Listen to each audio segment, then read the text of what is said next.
d'ores et déjà, bonjour à toutes et à tous. Merci à Benjamin Berler pour cet exposé qui est extrêmement complet. Donc, l'objet ici de mon intervention, et je vais essayer d'aller assez vite, c'est de ne pas reprendre l'ensemble de ces explications et présentations.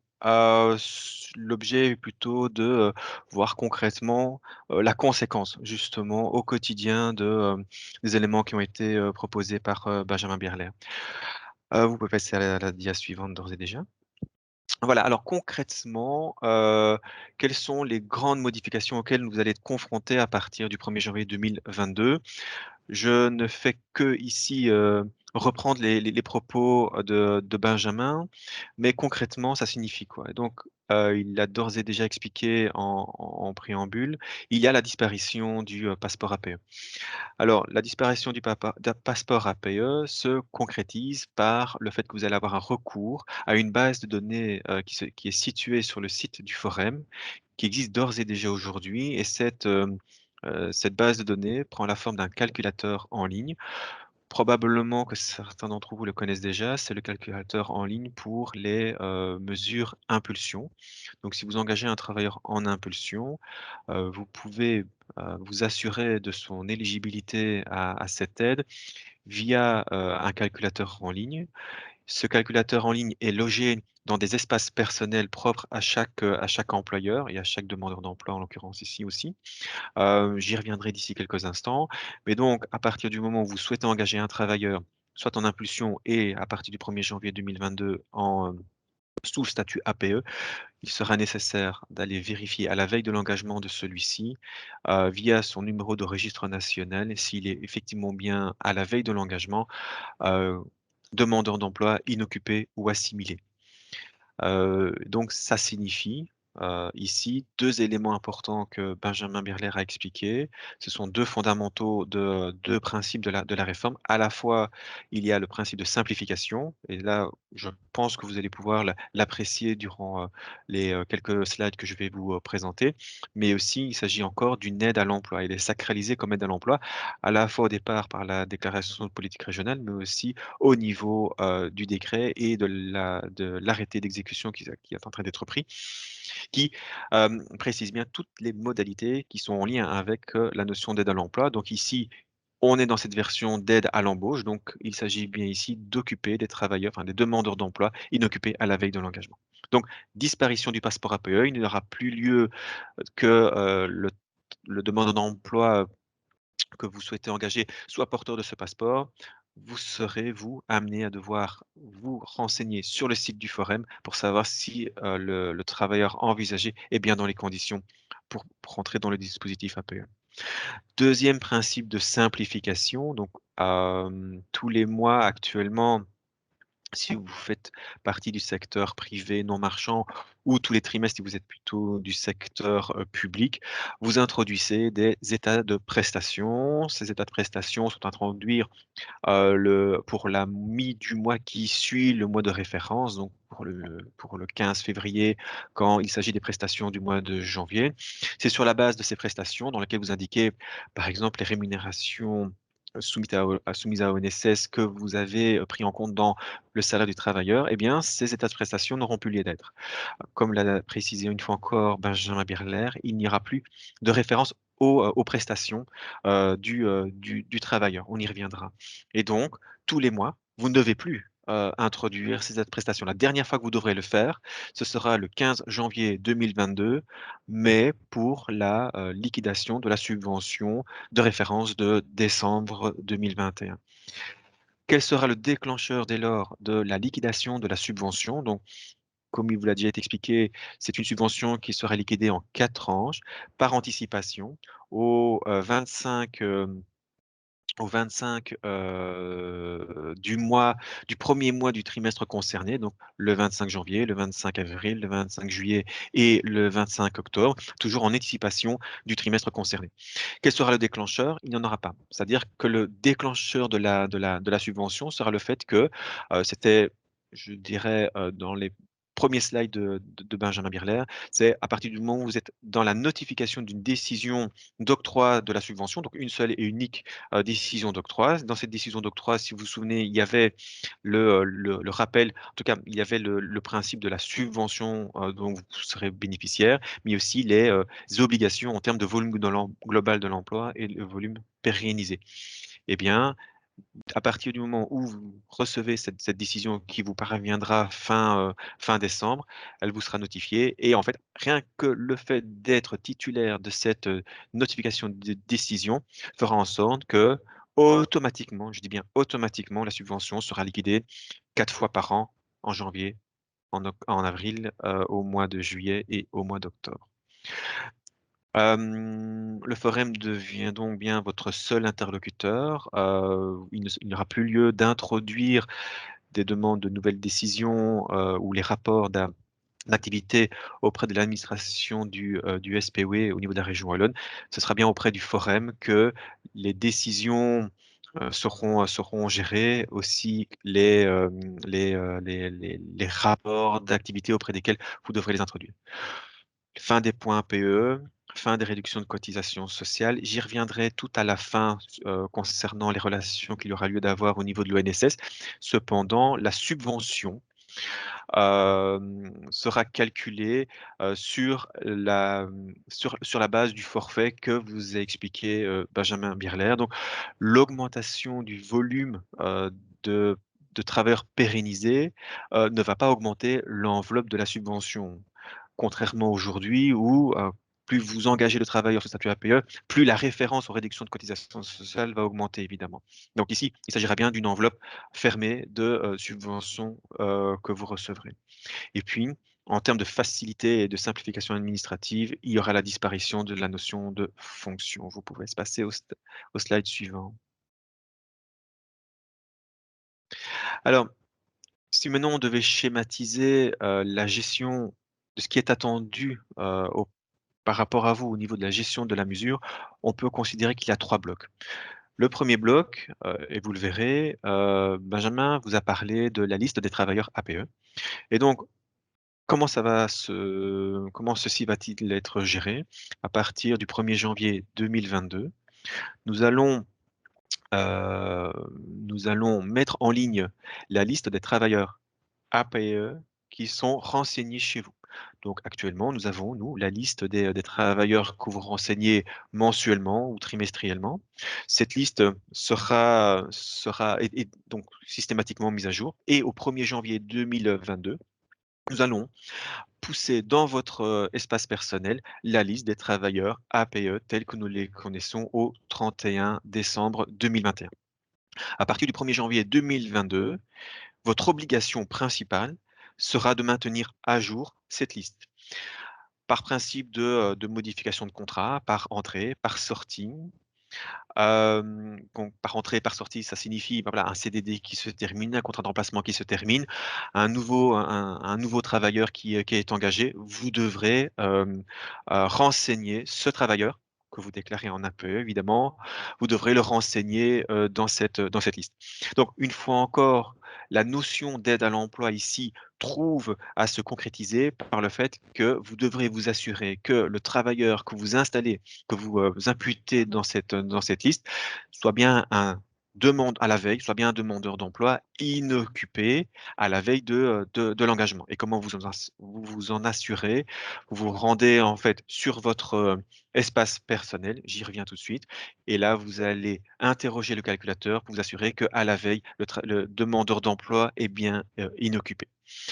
Ensuite, soyez bien attentifs aussi que, Benjamin Birler a quand même fait plusieurs fois référence à des sources authentiques. Une source authentique, c'est quoi? Bah, c'est pour nous aller rechercher auprès d'un autre organisme public des informations et ces informations seront de 2 ordres dans le cadre de la gestion courante du dispositif. À la fois, aller rechercher les informations au niveau de la DMFA. Donc la DMFA, c'est la déclaration ONSS trimestrielle que vous envoyez, enfin généralement c'est votre secrétaire social que vous envoyez. Nous allons aller capter tout un ensemble d'informations dans cette DMFA pour les contrôles qui vont venir. Mais aussi à côté de ça, nous irons, nous renseigner auprès de la DIMONA, donc la déclaration immédiate à l'emploi, pour nous assurer que le travailleur que vous renseignez dans la liste est bien déclaré chez vous. Donc, soyez très attentifs au fait qu'il y aura dorénavant, heu et de manière très accentuée des contrôles croisés entre les différentes administrations.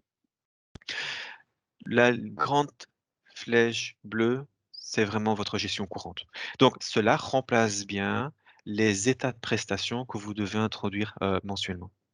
Ensuite, l'année suivante, en année dit N+1, nous allons effectuer effectivement les, 3 grands contrôles, du dispositif.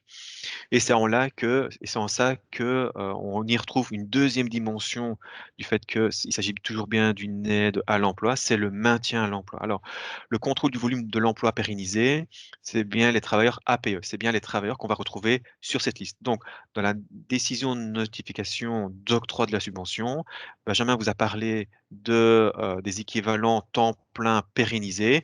Vous devez respecter ces équivalents temps plein pérennisés, à savoir les équivalents temps plein APE que vous avez reçu. Vous devez respecter ce volume de travailleurs. Ensuite, il y a le volume global de l'emploi. Donc, Benjamin a été très clair sur le sujet. Donc, on va prendre en compte, de par la DMFA, de l'ensemble des travailleurs déclarés auprès de votre structure et renseignés dans la DMFA, et de nous assurer que vous avez bien respecté ce volume global de l'emploi. Bien entendu, comme il a été précisé, si celui-ci est amené à évoluer dans le temps et ici en l'occurrence à la baisse, il pourra y avoir des principes de dérogation pour, recalculer ce volume global de l'emploi futur à partir du moment où, par exemple, vous avez perdu une partie de votre activité, une partie s'est éteinte au niveau de vos activités, par exemple, la fin d'un agrément, la fin d'une subvention qui conduit en fait à une fin d'une partie de l'activité de votre structure. Donc vous ne serez pas, sanctionné par rapport à cet élément-là, pour autant que vous introduisez bien une déclaration de dérogation auprès de nos services. On aura le temps d'y revenir, dans le courant de l'année 2023 à ce stade-là. Le contrôle du coût effectivement supporté par l'employeur, il s'agit donc bien ici de comparer la subvention dont vous allez pouvoir bénéficier à partir de 2022 au regard, de l'occupation des travailleurs APE qui sont renseignés dans la liste. Et dès lors, nous allons effectuer un contrôle sur la base de la DMFA, comme l'a précisé, Benjamin Birler, donc sur 3 éléments. Le premier, c'est un champ qui est plutôt lié à l'origine, qui est la source authentique, à savoir la DMFA, les rémunérations, les cotisations sociales, et il y a un recalcul des pécules de vacances. Il y a un deuxième bloc qui est celui d'un forfait. Ce forfait, il s'agit de, de dépenses qui sont habituelles pour un employeur, à savoir les frais de traitements sociaux, les frais de la médecine du travail et les frais de l'accident de travail, d'assurance accident de travail. Là, il y aura un forfait pour faciliter la vie de tout le monde. Ce sont des forfaits qui ont été établis en comparaison avec, ce qu'on retrouve sur le marché aujourd'hui. Et puis, il viendra un troisième volet, si cela s'avère encore nécessaire, à savoir d'aller, pour vous, de nous renseigner éventuellement des frais de déplacement, domicile, lieu de travail du travailleur, donc pas les frais de mission, mais bien les frais domicile, lieu de travail, et éventuellement les, titres repas, qui sont octroyés à votre personnel. Alors, je ne vais pas paraphraser, Benjamin, mais je crois que c'est un élément auquel vous devez être extrêmement attentif. Donc c'est un ensemble de contrôles équilibré. Quand je dis équilibré, c'est-à-dire que le contrôle, par exemple, du volume de l'emploi pérennisé, et on va prendre un exemple. Donc, nous avons une travailleuse, puéricultrice, par exemple. Celle-ci vous informe qu'elle est enceinte. Donc a priori, normalement, il va y avoir d'abord un congé prophylactique d'écartement, et puis il y aura le congé de maternité. Ensuite, éventuellement, le congé prophylactique d'allaitement, et puis encore, éventuellement, un congé parental. Voilà, c'est un scénario qui n'est pas inédit, c'est une situation assez récurrente. Quelle est la particularité de ce type de situation? C'est que, on n'est pas dans un salaire garanti. À aucun moment, dans l'exemple que je vous prends, il y aura un salaire garanti à la charge de l'employeur. Comment va se calculer le volume de l'emploi pérennisé dans ce cadre-là? En fait, dans la mesure où, la travailleuse ici est toujours renseignée à la DMF, toujours renseignée au niveau d'un contrat de travail actif, bien qu'il n'y ait pas de prestation comme l'a précisé, Benjamin, mais ni de rémunération. dans le volume de l'emploi pérennisé, elle reste comptabilisée. Elle est à temps plein chez vous dans un contrat de travail à temps plein. Il y a une suspension des prestations pour tout un ensemble de circonstances. Malgré tout, votre volume de l'emploi pérennisé au regard de ce travailleur, il est garanti, il est maintenu. On tient compte en fait de cette travailleuse. Par contre, soyez extrêmement attentifs qu'au regard du contrôle du coût effectivement supporté par l'employeur, ben, il n'y a plus de salaire, à votre charge par rapport à ce travailleur et dès lors, eh bien, il pourrait y avoir, dans ce cadre-là, un risque de sursubventionnement. Alors comment est-ce que nous allons le faire? Nous allons analyser chaque travailleur renseigné dans le volume, de l'emploi pérennisé.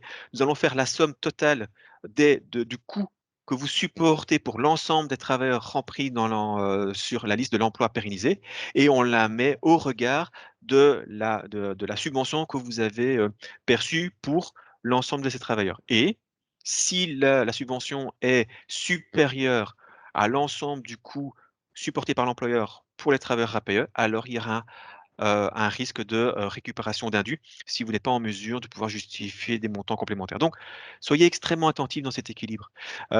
Si il n'y a pas de coût supporté par l'employeur, vous respectez peut-être le volume de l'emploi pérennisé, mais il y a un risque peut-être de récupération d'indus si la somme des rémunérations et des coûts, inhérents sont inférieurs à la somme de la subvention. Soyez extrêmement attentifs à cet équilibre. Et puis enfin, en termes de troisième bloc, je dirais, d'obligations, annuellement, vous devrez introduire, et c'est déjà le cas aujourd'hui, hein, mais vous devrez introduire un rapport d'exécution. Donc, la finalité de ce rapport d'exécution, c'est bien de s'assurer, enfin, en tout cas, c'est de s'assurer de l'affectation à quelle activité les travailleurs APE sont, sont attitrés. Ce rapport devra être introduit pour le 31 mars, pour la première fois pour le 31 mars 2023. Donc chaque année, à la fin du premier trimestre de l'année qui suit de l'année de référence, vous devrez introduire ce rapport. Il y aura un espace dédié sur le site, du forum dans lequel vous pourrez introduire ces différents éléments. Je ne suis pas encore en mesure de vous présenter aujourd'hui. Nous aurons le temps durant l'année 2022 de pouvoir, développer ce modèle. Vous pouvez passer même la dia suivante.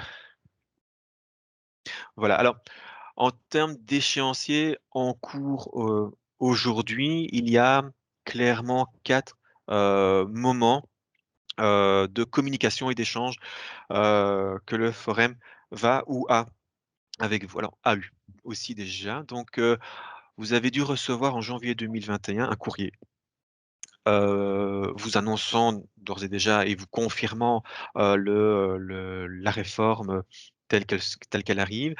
Elle vous a, dans ce courrier, on vous a indiqué les modalités principaux de calcul de la nouvelle, subvention et le calcul de cette subvention, y étaient, référencés les, 4 valeurs dont, Benjamin Birler vous a, exposé les contenus.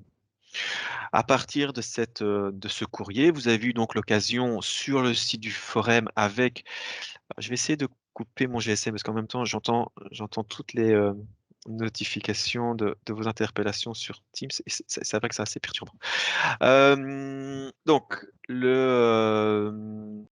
sur le site du forum et toujours d'actualité aujourd'hui, vous avez, ce simulateur qui vous permet d'estimer la subvention dont vous pourrez dont vous pourrez, bénéficier à partir du 1er janvier 2022. Ce simulateur est toujours en ligne. Si vous n'avez pas eu l'occasion de pouvoir, exercer cette faculté, tout simplement parce que le courrier, s'est perdu entre-temps, entre le siège d'exploitation, l'adresse courrier ou le siège social, pas de panique.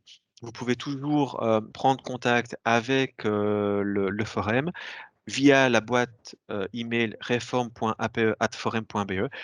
Vous demandez simplement de pouvoir bénéficier du nouveau courrier, on vous l'enverra par email, hein, cette fois-ci, ça ira beaucoup plus vite et vous pourrez alors à ce moment-là estimer la subvention au 1er janvier 2022. Hem, Vous avez dû recevoir, si ce n'est pas le cas, une fois encore, je vous renvoie à la réforme.ape@forum.be. Vous avez dû recevoir, il y a à peu près 2 semaines maintenant, un courrier vous invitant, si ce n'est pas déjà le cas, à activer un compte individuel employeur sur le site du forum. Dans la mesure où on est vraiment sur un modèle fortement simplifié, on va passer par une plateforme, dédiée au dispositif APE afin de vous permettre de gérer quotidiennement à la fois la liste du personnel, mais aussi tout élément de démarche administrative que vous allez devoir entamer. Que ce soit l'introduction du rapport d'activité, que ce soit des demandes de dérogation par rapport à des volumes de l'emploi. Le fait qu'il y ait des cessions de subventions alors, qui seront en cours ou à demander, alors à ce moment-là, vous passerez par cette plateforme. Donc il y a 15 jours, vous avez dû recevoir ce courrier pour activer ce compte.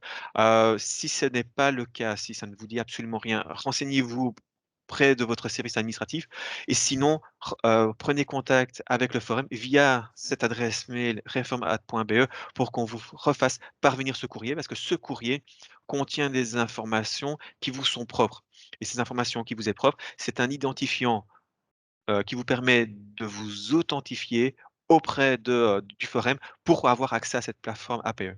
J'y reviens d'ici quelques secondes. Donc ça, c'est un premier courrier. Soyez extrêmement attentifs à celui-ci, sans cet espace, il sera impossible pour vous de travailler dans le cadre de ce nouveau modèle, organisationnel. Hem, le second courrier qui a été envoyé en septembre ne vous concerne pas directement, mais probablement indirectement. Donc ce courrier, vise, comme l'a précisé Benjamin, vise à, inviter employeurs, les organismes, titulaires d'une décision APE, mais pour lesquels ils en ont fait une partie de cession. Donc ce sont des cédants. Ces cédants sont invités à, prendre position par rapport à la cession aux cessions qui sont en cours au 30 septembre 2021 jusqu'au 30 novembre, 2021 via l'espace personnel plateforme APE, maintenir ou pas la cession qui est en cours. Enfin, en décembre 2021, et là, ce ne sera a priori, ce ne sera pas un courrier, mais ce sera bien notifié sur votre, espace personnel. Ce sera le modèle de, décision d'octroi de la subvention, comme vous l'a précisé, Benjamin Birler, à savoir la subvention octroyée, le respect, la référence au volume global de l'emploi, la référence au volume de l'emploi pérennisé et si, je ne sais pas si ce sera le cas dans l'auditoire aujourd'hui, mais si c'est le cas aussi le nombre de travailleurs maximum à occuper en région bruxelloise puisque les modalités de fonctionnement à Bruxelles, seront différentes à partir du 1er janvier 2021, de 22 entre Bruxelles et la région wallonne. Et puis à partir du 1er janvier 2022, eh bien la liste des travailleurs sera en ligne. Et donc à partir du 1er janvier 2022, à vous de jouer pour, la mise à jour quotidienne, si c'est nécessaire, de cette liste. On peut passer à la dia suivante. Alors la dia suivante, est un extrait du courrier que vous avez reçu, que vous auriez dû recevoir il y a à peu près 15 jours et donc vous précise le petit schéma ici, étant ce que vous devez faire pour créer cet espace personnel. Donc vous faites la demande sur un formulaire qui est dédié à cette action spécifique sur le site du forum. Vous faites la demande d'un compte, la création de compte employeur. Nous le créons pour vous. Nous vous envoyons un email, vous l'activez. Ça, c'est vraiment si vous n'êtes pas titulaire d'ores et déjà d'un compte, employeur. Hem, la notion d'employeur cédant, c'est un employeur qui a cédé une partie de sa décision. Personne ici dans l'auditoire qui fait partie du secteur non marchand est cédant à ce jour. La 100 des cédants sont aujourd'hui, à ce jour, des, employeurs du secteur public et si vous êtes dans une situation de cession, vous ici aujourd'hui, vous êtes plutôt alors cessionnaire. Vous êtes bénéficiaire en fait de la cession.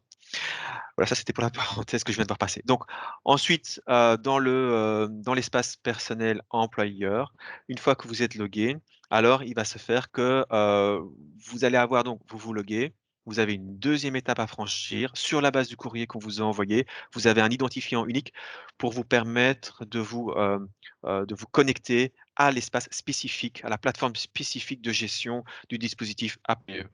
Donc, soyez extrêmement attentifs à cela. Si maintenant, ce courrier ne vous dit absolument rien, si ce courrier s'est perdu, entre-temps, reprenez contact alors avec le forum. Donc c'est, l'adresse mail qui est connue, donc reform.ape@forum.be. J'insiste vraiment, ne passez pas à côté de cette démarche. Le dis enfin le la plateforme APE est déjà en ligne aujourd'hui, mais elle ne produit aucune fonctionnalité. Elle est simplement là, existante. Si vous y allez, vous vous rendrez compte qu'il n'y a aucune fonctionnalité, aucune démarche à entreprendre. L'ensemble des fonctionnalités vont se déployer au fur et à mesure du déploiement de la réforme. Donc d'ici 15 jours, les employeurs cédants pourront commencer à y introduire le maintien des sessions et en ce qui vous concerne vous personnellement, à partir de fin décembre, il y aura dans votre boîte le calcul, enfin la notification de la décision, d'octroi et à partir de 2022, vous aurez l'occasion de travailler sur cette liste des travailleurs. Qu'est-ce donc cette liste des travailleurs? On peut passer au slide suivante. Alors, si vous vous, loguez sur, cette plateforme APE, aujourd'hui vous ne verriez pas tout ça, vous ne verriez que mes messages, maintien de session n'est pas encore en ligne. Heu Normalement, à partir du 1er janvier 2022, voici ce que vous, y retrouveriez. Vous y retrouveriez un espace tel que celui-ci. Si vous allez sur «Gérer mes travailleurs», on peut passer au slide suivant. Concrètement, ce que ça représente, c'est ceci. Donc, vous avez une liste et c'est cette liste que vous devez mettre à jour. À savoir donc la liste des travailleurs. Vous avez d'abord le numéro de registre national, nom, prénom du travailleur. Vous avez l'unité d'établissement à renseigner, le régime de travail du travailleur. Régime de travail, je vais dire suivant le contrat de travail. Donc, prenons le cas d'un travailleur, sous Maribel, ce sera s'il est mi-temps Maribel, mi-temps APE, vous renseignez le mi-temps APE, pas le mi-temps Maribel, par exemple. Date de début du contrat, date de fin du contrat et si vous souhaitez maintenant de faire évoluer à savoir, faire engager un nouveau travailleur, vous cliquez sur «Ajouter un travailleur», on peut passer au slide suivant et ajouter un travailleur, c'est jamais qu'une petite fiche comme celle-ci, numéro NIS, nom, prénom, date d'entrée, date de sortie du contrat. Suivant le type de est-ce que c'est la liste générale ou alors est-ce que c'est un appel à projet ou alors est-ce que c'est une licence multiple? Ça vous concerne pas, mais un appel à projet, par exemple, vous vous renseignez sur quelle décision vous mettez le travailleur, l'unité d'établissement et le régime de travail. S'il s'agit on peut passer à la slide suivante. S'il s'agit de faire évoluer la liste des travailleurs, on peut passer à la slide suivante. Alors s'il s'agit simplement de faire évoluer par exemple, vous aviez d'abord un contrat à durée déterminée, celui-ci est arrivé à son échéance, vous prolongez le contrat du travailleur et bien, vous allez simplement modifier, les données de contrat pour, prolonger le contrat de travail. S'il y a une modification du champ de décision, vous pouvez, modifier la décision. S'il y a une modification du régime de travail, vous pouvez modifier le régime de travail, tout en sachant que, voilà, si c'est un travailleur qui est à temps, si vous voyez un travailleur à temps plein, il passe à 4/5 parce qu'1 cinquième est en interruption de carrière, vous laissez à temps plein. Vous ne chipotez pas à ça, on le prendra nous-mêmes, en compte. Pas de souci à ce niveau-là. On peut passer à la slide suivante. Voilà, alors, c'est le dernier slide. Donc ici, on est dans un volet beaucoup plus technique, mais qui est important d'avoir à l'esprit. Donc les DMFA, vous avez bien senti que c'est quelque chose sur lequel nous sommes extrêmement attentifs parce que ce sera l'une des sources de données, pour, notre gestion de la mesure.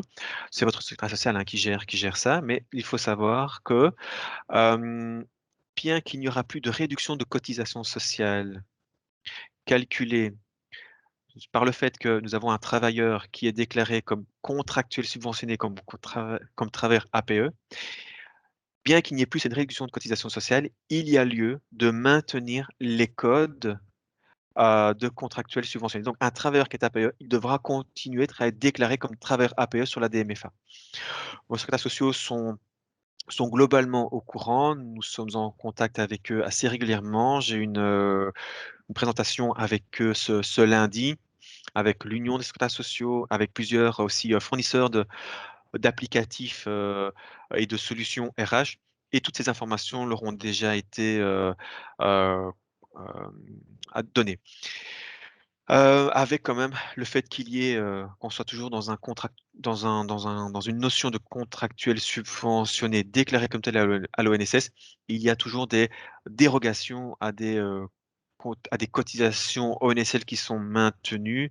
Et donc, c'est quand même un incitant pour vous d'être particulièrement attentif auprès de votre secrétaire social, quand il s'agira bien de renseigner un nouveau travailleur auprès de votre secrétaire social, toujours bien dire que c'est un travailleur APE pour qu'il le déclare comme tel au niveau de la DMFA, parce que ça vous permettra éventuellement d'éviter de financer des cotisations spécifiques qui sont toujours exonérées pour les contractuels subventionnés. Alors, c'est une question qui est assez récurrente, donc je l'aborde ici. Donc, L bien qu'il s'agisse ici d'une réforme, la réforme sacralise le fait que nous sommes toujours bien dans une aide à l'emploi. Cette aide trouve son origine dans la loi de 80 sur la résorption du chômage. Il s'avère donc de ce fait que, toujours au niveau fédéral, la loi sur le contrat de travail, donc 3 juillet 1978, contient toujours ce principe de dérogation, donc d'exception au niveau de la durée de préavis en cas de démission d'un travailleur, que je vais dire simplement ici APE, eh bien, la durée du préavis réduit et reste toujours d'application. Donc, si vous avez un travailleur APE qui démissionne, la durée de son préavis sera toujours d'une semaine. À ce niveau-là, malgré la réforme, rien ne change. Voilà pour mon intervention. Merci pour votre écoute.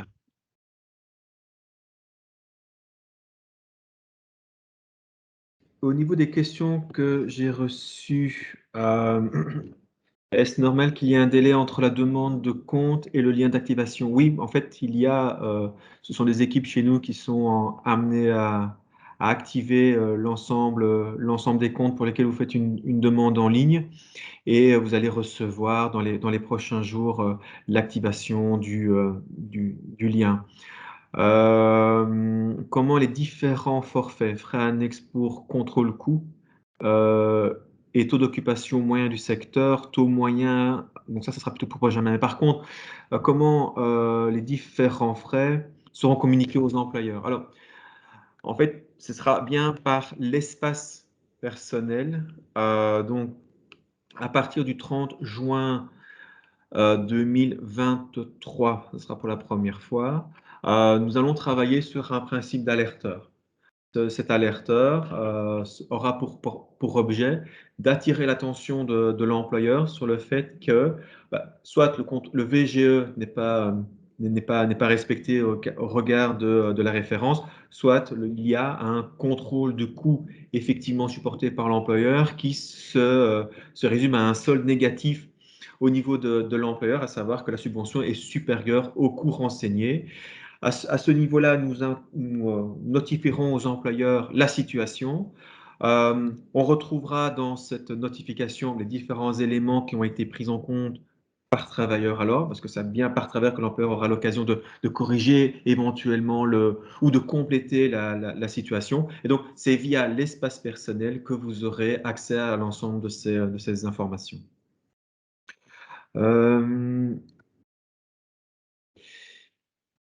Donc toujours via la demande d'activation, une fois encore, après soumission du formulaire, oui, oui, c'est normal. Donc on est à peu près à 3800 employeurs qui n'ont pas enfin, on a 3800 employeurs qui sont dans la réforme APE et on en avait 1700 qui n'étaient pas qui n'avaient pas de compte. Suivant les derniers chiffres que j'ai reçus, sur les 1700, la plupart ont introduit une demande et il en restera à peu près 600 pour lesquels on doit encore créer le compte. Donc voilà, c'est en cours, c'est work in progress. Le fait de ne pas être, que le compte arrive un peu plus tard, c'est pas dramatique non plus du moment que vous êtes en ordre d'ici les prochaines semaines, c'est vraiment le principal. Quels sont les délais de mise à jour de la liste des travailleurs? Hem, Actuellement, cette actualisation de la liste des travailleurs est, régie par, sauf si Benjamin me contredit, mais régie par, l'AGW, et le Oui. projet de l'AGW prévoit 6 mois pour, mettre à jour cette liste des travailleurs. Donc, j'ai beau peut-être un peu insister sur le fait qu'il faut le faire, quotidiennement, soyez simplement attentifs à ne pas perdre de vue ce type de démarche. Vous êtes amené à faire une dimona quand vous engagez un travailleur. Je vous propose qu'à partir du moment où il y a une, démarche de toute façon que vous devez exécuter quand vous engagez un travailleur, via une dimona, via un renseignement auprès de votre secrétaire social, hem, faites la même démarche auprès du forum pour alimenter la liste des travailleurs. Évitons ainsi de perdre de vue des travailleurs dans le respect de votre démarche administrative. Donc vous avez un délai pour le faire, il ne faut pas le faire quotidiennement de manière frénétique, si vous préférez. Mais ne perdez pas ça de vue quand même. Je ne sais pas s'il y avait d'autres questions dans le deuxième. Le rapport d'exécution pour l'année 2020-2021 ne doivent pas être archivés et non envoyés. Alors, pour 2020, vous devez l'archiver effectivement. 2021, vous devez l'archiver effectivement. Moi, ce que je vous précisais, c'était à partir de l'année 2022, donc en 2023. Donc, pour les années 2022, c'est bien auprès du forum qu'il faudra le faire parvenir. Et une fois encore, durant l'année 2022, on aura le temps de revenir sur les modalités d'exécution. Mais effectivement, le SPE a bien communiqué le fait que les rapports d'exécution pour l'année 2020 et 2021 sont à archiver chez vous et ne pas à envoyer. Je confirme bien.